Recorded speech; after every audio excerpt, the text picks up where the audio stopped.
Class 12th Hindi.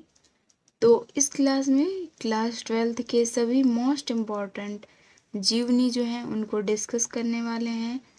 तो इन सारी ही जीवनियों को ध्यान से देखें और साथ ही लास्ट टाइम इनका रिवीजन ज़रूर करें, जिससे कि आपको जीवनी से पूरे फुल मार्क्स मिलें। वो है आचार्य हजारी प्रसाद द्विवेदी। पिछले बहुत सारे क्वेश्चन पेपर और मॉडल पेपर चेक करने पे इन्हीं सारी जीवनियों का हमने पता किया, तो ये आपके एग्जाम के लिए बहुत ही इम्पोर्टेंट है।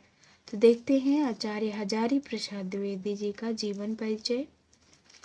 हिंदी के श्रेष्ठ निबंधकार, उपन्यासकार, आलोचक एवं भारतीय संस्कृति के व्याख्याता।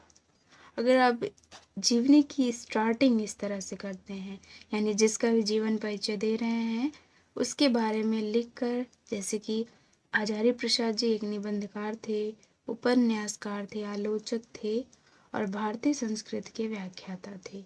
हजारी प्रसाद का जन्म फिर आपको लिखना है सन 1907 ईस्वी में बलिया जिले के छपरा नामक ग्राम में हुआ था। जीवनी का फॉर्मेट ज़्यादातर वही रहता है, यानी जीवन परिचय लिखने का सबसे पहले आपको सन डालना होता है, फिर जिस स्थान डालना होता है, फिर उनके माता पिता के बारे में लिखना है। जैसे इनके पिता का नाम जो है अनमोल और माता का नाम ज्योति कली थे। इन्होंने हिंदी एवं संस्कृत भाषाओं का गहन अध्ययन किया। फिर इनकी भाषा के बारे में डालना है कि कौन सी भाषा इन्होंने पढ़ी थी। और फिर शांति निकेतन, काशी हिंदू विश्वविद्यालय एवं पंजाब विश्वविद्यालय में हिंदी विभाग के अध्यक्ष भी थे। सन 1949 ईस्वी में इन्हें डी लिट की उपाधि तथा सन 1957 में इन्हें पद्म भूषण से विभूषित किया गया। फिर इनकी मृत्यु लिख देना है सबसे लास्ट में। सन 1979 ईस्वी को महान साहित्यकार रोग शस्य पर सो गया। तो इस तरह से आप इनका जीवन परिचय लिखिए। फिर इनका साहित्यिक परिचय, जो कि आपके एग्जाम में साहित्यिक परिचय और जीवन परिचय दोनों ही पूछे जाते हैं। तो साहित्यिक परिचय में इनकी जो भी साहित्यिक कृतियाँ हैं उन सभी को लिखना है। तो साहित्यिक परिचय आप हेडिंग डालेंगे, फिर इस तरह से आप लिखेंगे आधुनिक युग के गद्यकारों में इनका महत्वपूर्ण स्थान है और इनके द्वारा जो भी निबंध लिखा गया है, उपन्यास, आलोचना साहित्य, इसको लिख देना है।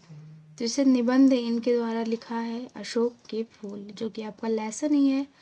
कुटज है, कल्पलता है, विचार और वितर्क है। फिर उपन्यास बाण भट्ट की आत्मकथा, चारू चंद्र लेख, अनाम दास का पोथा। उसके बाद आता है आलोचना साहित्य, जो कि शूर साहित्य, कबीर साहित्य, सहचर, ये सभी इनकी आलोचनाएं हैं। तो इस तरह से इनका था जीवन और साहित्यिक परिचय। अगर आप इनका संक्षिप्त में जो है आपके टाइम बचता है आपके पास, तो इनका संक्षिप्त में परिचय भी दे सकते हैं, जैसे कि बॉक्स बना के दिया जाता है। उसमें ज़्यादा कुछ नहीं, आपको 1-2 रचनाएं लिखनी होंगी, भाषा शैली, माता पिता, मृत्यु, जन्म स्थान, बस यही सब डाल देना है। तो आप याद करते टाइम भी अगर इस तरह छोटा नोट बना के रखेंगे, इस तरह से आप संक्षिप्त परिचय दे सकते हैं। जैसे कि ये लेखक का नाम डालिए, फिर इतनी सारी 6 से 7 चीज़ें हैं, जन्म स्थान, माता पिता, शिक्षा, उपाधि, मृत्यु, जो भी इनकी कृतियाँ हैं, साहित्य हैं, भाषा शैली, इन सभी को आप हेडिंग में ऐसे लिख के और याद कर सकते हैं। और एग्ज़ाम के टाइम आपको जिससे रिवीजन करने में बहुत ही ज़्यादा आसानी होगी। फिर एग्ज़ाम में इन्हीं सबको आपको एक्सप्लेन करके लिख देना है।